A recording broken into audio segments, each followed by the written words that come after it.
नमस्कार, ये आकाशवाणी शिमला है। अब आप राकेश शर्मा से प्रादेशिक समाचार सुनिए। पहले आज के मुख्य समाचार। प्रधानमंत्री नरेंद्र मोदी ने कहा, आयुष्मान भारत योजना विश्व का सबसे बड़ा स्वास्थ्य देखभाल कार्यक्रम। देश के विभिन्न शहरों और रास्तों में फंसे करीब 8 करोड़ प्रवासियों को केंद्रीय पूल से मिलेगा अनाज। प्रदेश में पिछले 24 घंटों के दौरान कोरोना संक्रमण के 14 नए मामले आए सामने, सर्वाधिक 11 मामले कांगड़ा से। और मंत्रिमंडलीय उप समिति ने अंतर जिला परिवहन सेवाएं शुरू करने का प्रस्ताव किया पारित। अब समाचार विस्तार से। प्रधानमंत्री नरेंद्र मोदी ने आयुष्मान भारत योजना से जुड़े चिकित्सकों, नर्सों, स्वास्थ्य कर्मियों और अन्य लोगों की सराहना की है। एक ट्वीट संदेश में उन्होंने कहा कि इन सभी के प्रयासों से आयुष्मान भारत आज विश्व में सबसे बड़ा स्वास्थ्य देखभाल कार्यक्रम बन गया है। उन्होंने कहा कि आयुष्मान भारत के लाभार्थियों की संख्या 2 वर्ष से भी कम समय में 1 करोड़ को पार कर गई है। प्रधानमंत्री ने कहा कि इसके लाभार्थी देश के सभी भागों में उपचार की सुविधा का लाभ उठा सकते हैं, भले ही उनका पंजीकरण किसी भी जगह हुआ हो। इस बीच सूचना और प्रसारण मंत्री प्रकाश जावड़ेकर ने कहा कि आयुष्मान भारत योजना के अंतर्गत 19 महीने के भीतर 1 करोड़ लोगों का मुफ्त इलाज हुआ है। उन्होंने कहा कि ज़रूरतमंद लोगों के लिए ये सबसे बड़ी और सफल स्वास्थ्य देखभाल योजना है। केंद्रीय मंत्रिमंडल ने विभिन्न शहरों में रह रहे रास्तों में फंसे करीब 8 करोड़ प्रवासियों को केंद्रीय पूल से अनाज के आवंटन की मंजूरी दे दी है। इसके अंतर्गत प्रवासियों को मई और जून के महीनों में प्रति व्यक्ति 5-5 किलोग्राम अनाज मुफ्त दिया जाएगा। इस पर खाद्य सब्सिडी के रूप में करीब 2,982 करोड़ रुपए की लागत आएगी। मंत्रिमंडल ने राज्यों के भीतर ही अनाज के परिवहन, रखरखाव के खर्च और डीलर के मुनाफे का करीब 127 करोड़ 25 लाख रुपए का खर्च उठाने का फैसला भी किया है। इस आवंटन से कोविड-19 की वजह से लागू लॉकडाउन के दौरान विभिन्न स्थानों पर फंसे प्रवासियों की समस्याओं के समाधान में मदद मिलेगी। मंत्रिमंडल ने बुजुर्गों के कल्याण और उन्हें वृद्धावस्था में आमदनी की सुरक्षा उपलब्ध करवाने के लिए प्रधानमंत्री वय वंदना योजना के विस्तार को भी अनुमति दे दी है। इस योजना को 31 मार्च 2023 तक बढ़ा दिया गया है। लॉकडाउन के दौरान देश के अन्य राज्यों में फंसे प्रदेश के लोगों की घर वापसी के लिए प्रदेश सरकार प्रयासरत है। इसी कड़ी में हैदराबाद से आज एक विशेष रेलगाड़ी के माध्यम से 118 हिमाचल वासी पठानकोट पहुंचे। एसडीएम सुरेंद्र ठाकुर ने बताया कि रेलवे स्टेशन पहुंचने पर सभी यात्रियों की थर्मल स्क्रीनिंग की गई और उन्हें पथ परिवहन निगम की 7 बसों के माध्यम से संबंधित जिलों के संस्थागत क्वारंटीन केंद्रों में भेजा गया है। इस बीच बाहरी राज्यों में फंसे लोगों ने प्रदेश वापसी पर खुशी जाहिर करते हुए राज्य सरकार का आभार जताया है। प्रदेश में आज से कर्फ्यू में ढील का समय 8 घंटे कर दिया गया है। विभिन्न उपायुक्तों ने कर्फ्यू ढील का समय जिलावार निर्धारित किया है। शिमला जिला में सुबह 9:30 बजे से शाम 5:30 बजे तक, जबकि सोलन जिला में सुबह 8 बजे से दोपहर बाद 4 बजे तक कर्फ्यू में ढील रहेगी। सोलन जिला में सैलून और ब्यूटी पार्लर सप्ताह में 3 दिन रविवार, बुधवार और शुक्रवार को खुले रहेंगे। सैलून संचालकों को 2 गज की दूरी के नियम का कड़ाई से पालन करना होगा और सैलून में कार्य करते समय नियमों का पूरा पालन करने के निर्देश उन्हें दिए गए हैं। हमीरपुर जिला में दुकानें सुबह 8 बजे से दोपहर बाद 4 बजे तक खुली रहेंगी। वहीं सिरमौर और बिलासपुर जिला में सुबह 9 बजे से शाम 5 बजे तक, किन्नौर जिला में सुबह 10 बजे से शाम 6 बजे तक और कांगड़ा जिला में सुबह 7 बजे से दोपहर 2 बजे तक कर्फ्यू में ढील का समय निर्धारित किया गया है। शिक्षा मंत्री सुरेश भारद्वाज ने कर्फ्यू और लॉकडाउन के दौरान आम जनता को आवश्यक वस्तुएं व सेवाएं प्रदान करने वाले कोरोना योद्धाओं का आभार जताया है। नगर निगम शिमला के पार्षदों और निगम चुनावों के उम्मीदवारों से आज वीडियो संवाद के माध्यम से उन्होंने कहा कि शहरी क्षेत्र के गरीब लोगों के लिए मुख्यमंत्री शहरी आजीविका गारंटी योजना लाने वाले मुख्यमंत्री जयराम ठाकुर देश के पहले मुख्यमंत्री हैं।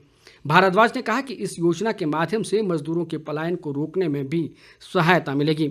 उन्होंने शिमला शहर में इस योजना को सफल बनाने के लिए सभी से एकजुटता से कार्य करने का आह्वान किया। कृषि मंत्री रामलाल मारकंडा ने कहा है कि प्रदेश सरकार ने सभी जिलों में विकास कार्यों को शुरू करने की अनुमति प्रदान कर दी है। केलंग में आज एक बैठक में उन्होंने कहा कि लाहौल स्पीति जिला से बाहर के कामगारों और मजदूरों को लाहौल लाने का फैसला पंचायत प्रतिनिधियों के साथ 22 मई को होने वाली बैठक में लिया जाएगा। मारकंडा ने कहा कि सरचू और प्लामों में चेक पोस्ट लगाकर लेह से आने वाले लोगों को लाहौल घाटी में नहीं रोका जाना चाहिए। डॉक्टर हेडगेवार स्मारक समिति शिमला ने आज आईजीएमसी अस्पताल को ऑटोथर्मल स्कैनिंग मशीन भेंट की। इस अवसर पर राष्ट्रीय स्वयंसेवक संघ के प्रांत कार्यवाह किस्मत कुमार ने कहा कि संघ के कार्यकर्ता प्रदेश में लोगों को कोरोना महामारी से बचाव के लिए जागरूकता अभियान और विभिन्न सेवा कार्य चला रहे हैं। प्रदेश में कोरोना संक्रमितों की संख्या बढ़कर 104 हो गई है। पिछले 24 घंटों के दौरान राज्य में 14 नए कोरोना पॉजिटिव मामले सामने आए हैं। कांगड़ा जिला से सबसे अधिक 11 जबकि ऊना, चंबा और कुल्लू जिलों से कोरोना संक्रमण का एक एक मामला सामने आया है। कांगड़ा के उपायुक्त राकेश कुमार प्रजापति ने बताया कि जिला में आए सभी कोरोना संक्रमित लोग मुंबई से लौटे हैं और इन्हें परौर संस्थागत क्वारंटीन सेंटर में रखा गया था।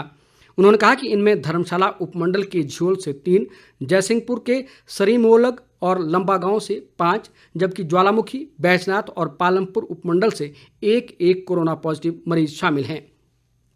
उपायुक्त ने बताया कि जिला के विभिन्न क्षेत्रों में संस्थागत क्वारंटीन केंद्रों में 1000 लोगों की निगरानी की जा रही है, जबकि बाहरी राज्यों से आए 52,000 लोगों को होम क्वारंटीन किया गया है।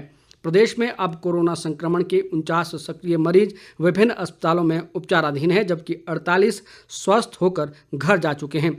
स्वास्थ्य विभाग के अनुसार आज 1307 लोगों के सैंपल कोरोना जांच के लिए भेजे गए हैं, जिनमें से 235 की रिपोर्ट नेगेटिव आई है और 1072 की रिपोर्ट आना अभी बाकी है।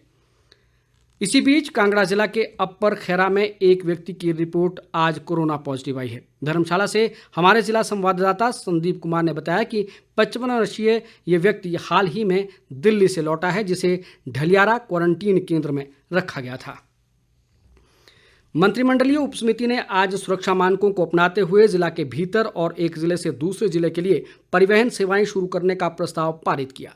जल शक्ति मंत्री महेंद्र सिंह ठाकुर की अध्यक्षता में शिमला में आयोजित बैठक के दौरान संबंधित अधिकारियों को इन्वेस्टमेंट प्रमोशन बिल में खनन के अनापत्ति प्रमाण पत्र को शामिल करने और खनन की प्रक्रियाओं को सरल बनाने के लिए निर्देश दिए गए।